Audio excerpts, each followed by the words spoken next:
कमरौली ग्राम में प्रेम, विक्की, राहुल नाम के 3 भाई रहते थे, जिनकी दादी बहुत समय से बीमार थी। अब तो उनकी तबीयत पहले से भी ज़्यादा खराब हो गई थी। दादी जी को लगने लगा कि अब उनका अंतिम समय आ चुका है, इसलिए उन्होंने अपने तीनों बेटों को पास बुलाया। जिस दिन तीनों बेटे इकट्ठे हुए, उस दिन दादी की तबीयत और ज़्यादा बिगड़ गई थी। वो जो कुछ भी अपने बेटों से कहना चाहती थी, वह बोल नहीं पाई।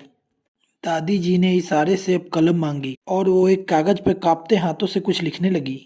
उन्होंने जैसे एक शब्द लिखा, उनकी मौत हो गई। उन्होंने कागज पे लिखा था आम। तीनों बेटा ने सोचा कि वो अंतिम समय में अपना पसंदीदा फल आम खाना चाहती थी, इसलिए उन्होंने आम लिखा है। दादी जी की आखिरी इच्छा आम जानकर बेटों ने उनकी मृत्यु भोज में गरीबों को आम बांटा। कुछ समय बाद तीनों भाइयों ने पुश्तैनी प्रॉपर्टी बेचने का फैसला किया, इसलिए उन्होंने एक अच्छे बिल्डर को अच्छे दाम में अपनी प्रॉपर्टी को बेच दिया। बिल्डर कुछ दिन बाद वहां काम पर गया और उसने पुरानी बिल्डिंग तोड़ डाली, साथ ही साथ पेड़ पौधों को भी उखाड़ने लगा। जब मजदूरों ने आम का पेड़ उखाड़ा, तब आम के पेड़ के नीचे एक पुराना संदूक मिला। बिल्डर तुरंत मजदूर को पीछे हटने के लिए इशारा किया और वो खुद संदूक खोलकर देखता है। संदूक देखकर सभी की आंखें फटी की फटी रह गई कि उस संदूक में करोड़ों के हीरे जवाहरात थे।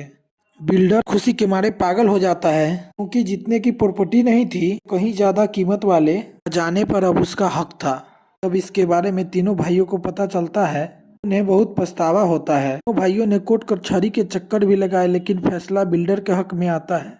तीनों भाई अब मुंह लटकाकर बैठ जाते हैं। उसमें से छोटा भाई विक्की बोला, अरे माँ ने इसलिए कागज पर आम नहीं लिखा था क्योंकि उन्हें आम खाना था, बल्कि इसलिए लिखा था कि हमें वो इस खजाने के बारे में बताना चाहती थी।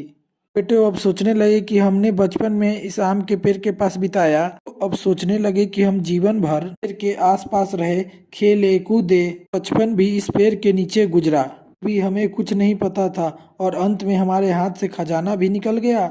काश अम्मा ने हमें इसके बारे में पहले ही बता दिया होता। अम्मा ने आम लिख दिया, इसका मतलब आम खाना है। ऐसा सोचकर इन तीनों बेटों ने अपना दिमाग ही नहीं लगाया। उन तीनों ने अपना दिमाग लगाया होता तो ये खजाने के हकदार वही होते। अगर आपको हमारी ये स्टोरी अच्छी लगी हो तो अपने दोस्तों के साथ शेयर कीजिए और लाइक सब्सक्राइब भी कीजिए। कमेंट में बताइए कि कैसी लगी हमारी ये स्टोरी।